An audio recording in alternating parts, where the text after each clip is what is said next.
happy to help you. Copy that, thank you. Alright, you ready to go?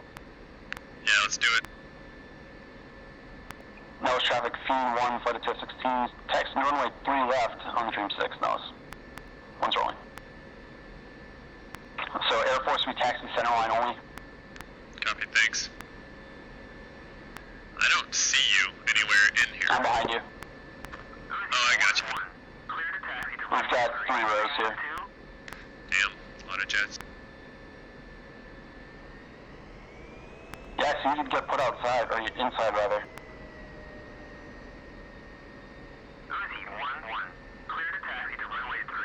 Yeah, with the poor boys.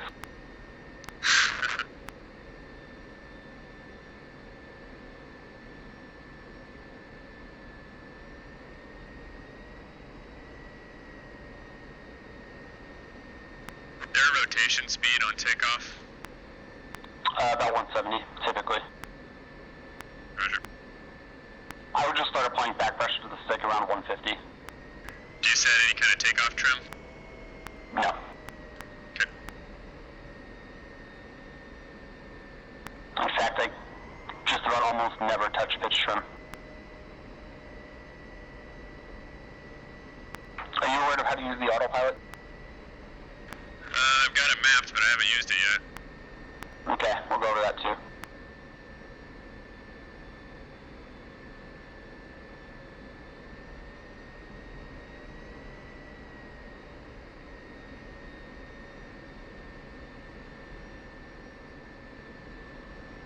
One thing to be aware of is we have really shitty brakes. Yeah, I figured that one out right away.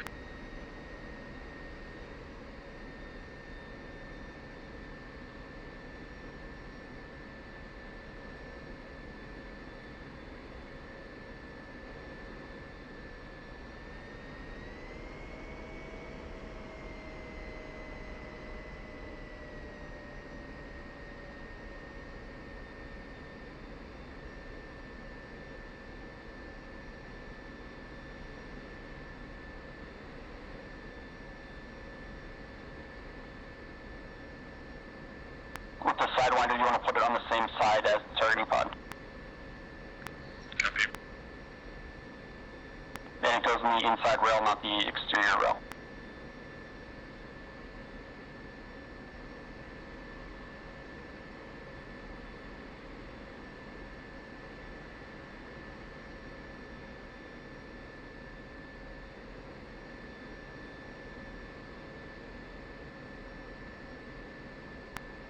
Nels traffic, Hog 1, crossing runway 3 right. Which side is the targeting pod on? Or do we get to pick? Right side. And holding No, short, I can't. runway 3 left. Right side, so it'll be the 5R. Okay, and you said the 9X is on the inside or the outside? Inside. So we have a 120 on the wingtip? Affirm. It's something to do with the wing resonance and the flutter.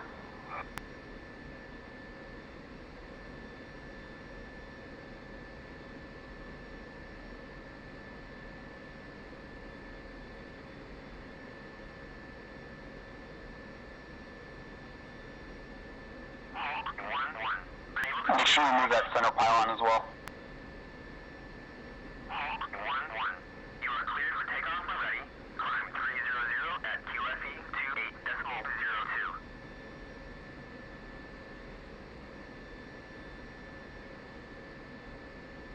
Halt 11. Clear to taxi to runway 3. Path 2. Halt 11. Unable to clear for takeoff. Halt 11. You are cleared for takeoff already. Climb 300 at QFE 28.02.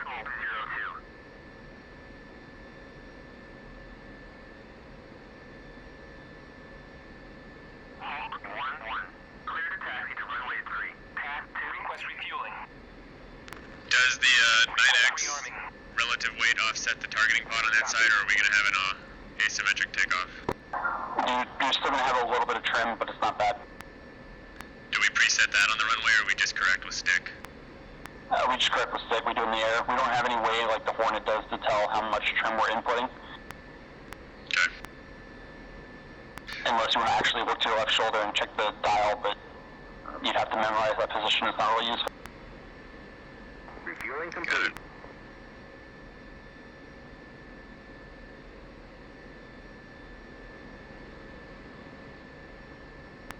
Nellis traffic, Hog 1 taking off, runway 03 left for the flex north departure, Nellis traffic. Now we also do have an air-to-air mode in the pod now, which can be useful. Air-to-air in the pod, huh? Yeah. Okay. It's useful if you want to VID something from range. Yeah, that's really cool. We kind of have something like that in the Harrier at default. It's the DMT that's built in on the nose. Clear for takeoff.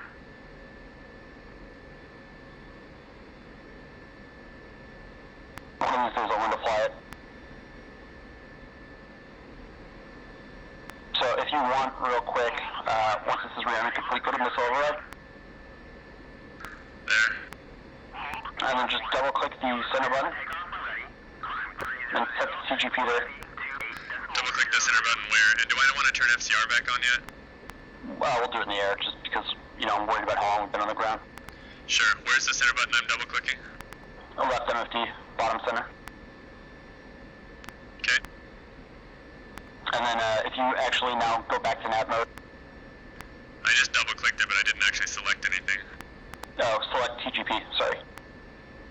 Alright, I got the TGP, and I'm in nav mode. Oh, I'm sorry. You mean out of missile override. Got it. Yep.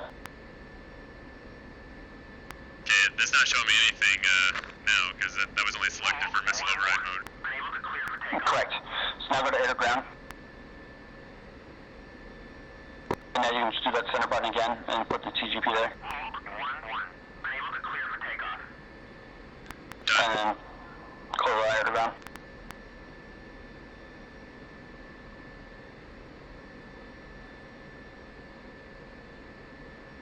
Alright, so now the TGP is set.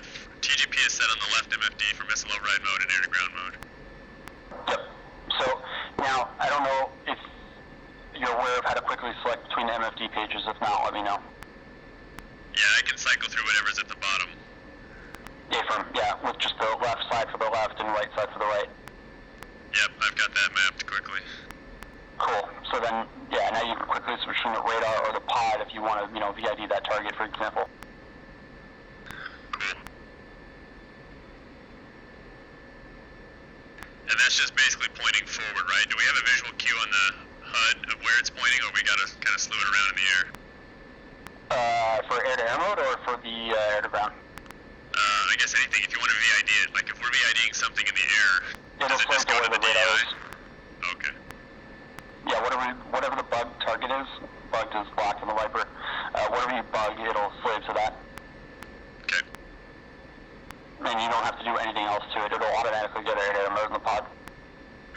Roger that. Air to ground, yeah, we've got the steering cue and the bomb fall line.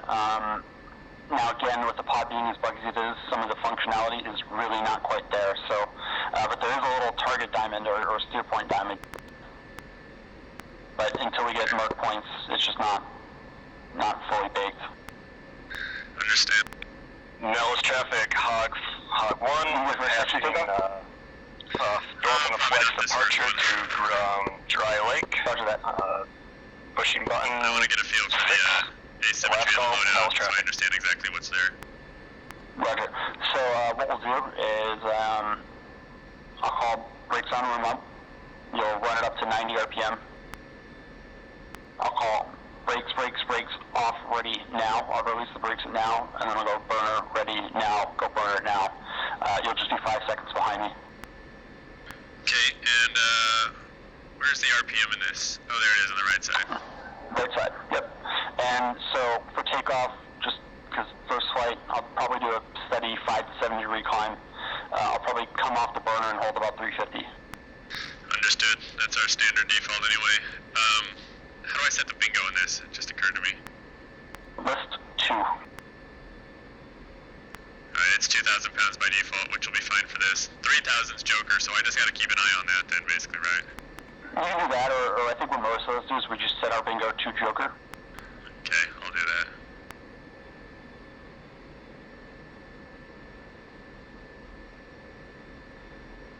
And Dauber left, and I'm back on the main page, and I think I'm good to go. Yep, you are. No, Shattuck, Fiend 1, flight of 216, departing runway 3 left on the Dream 6, Nellis. One's rolling. Do you click nose wheel off before you start rolling, or do you do it? Absolutely, I do, yeah. Yeah, I'm not really comfortable with that in the Viper with how tippy it is. I'd rather just roll with, a good lineup and rudder inputs. That's exactly how I feel. I don't like it on the runway at all.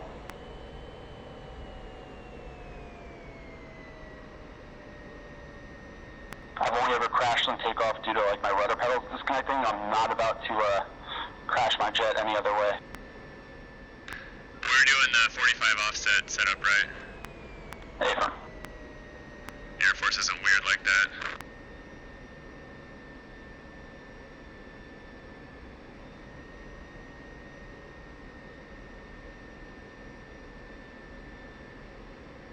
Hey, what's the parade site picture? What am I lining up on your jet?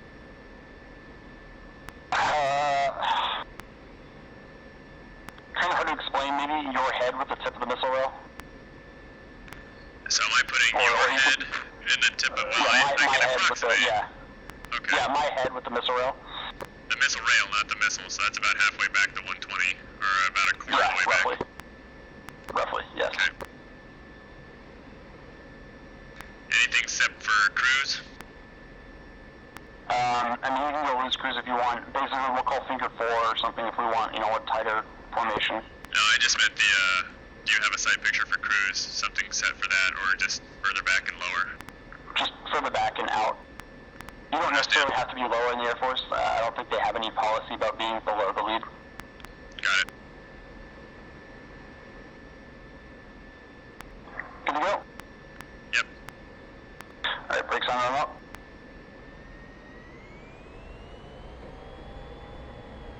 And brakes off. Ready now. Burner ready now.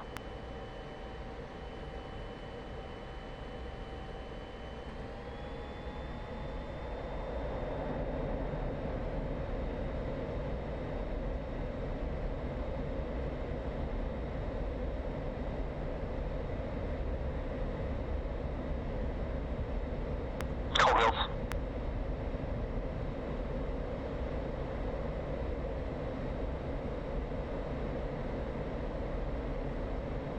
One's coming up there. 2 airborne.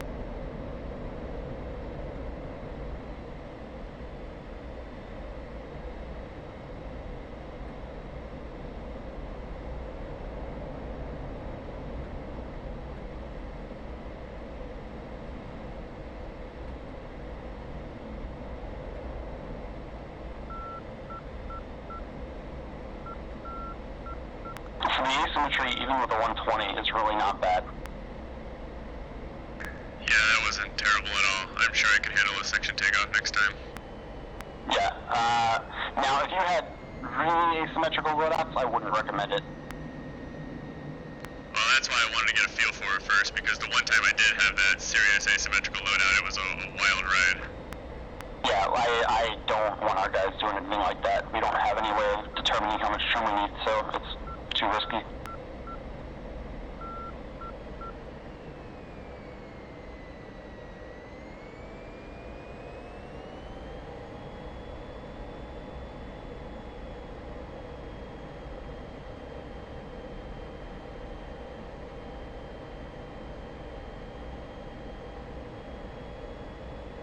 Up in the power bit.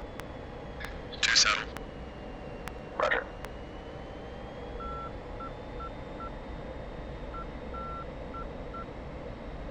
Turn left. 2.